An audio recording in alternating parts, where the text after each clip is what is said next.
রচিত লিচুদের কবিতা। কাগজের টাল পুকুরে, হামুদের টাল পুকুরে, সে কি বাস করলে তারা, বলি থাম একটু দাঁড়া, পুকুরের ওই কাছে না লিচুর এক গাছ আছে না,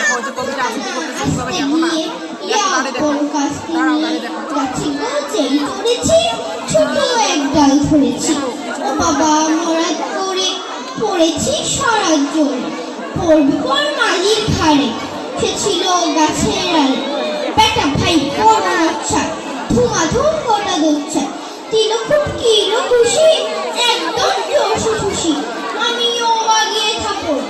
হাওয়া জাগিয়ে খাবো, লাফিয়ে নিঙ্গু দেয়া দেখিয়ে ফিটকে শিয়াল, শিয়াল কোথা ফেলটা দাঁড়িয়ে হোকা, দেখেছি কেউটা পুকুরও ছোটা, আমি কই বম্বু কাবাব, পুকুরেই করবে সবার, বাবা গো মা গো বলে পাঁচিলের ফকল ধরে, ঢুকে গিয়ে বসতে ধরে, খান আসলো ধরে, যাবো ফির কান বই খাই চুরিতে, আর যদি চাই তবে না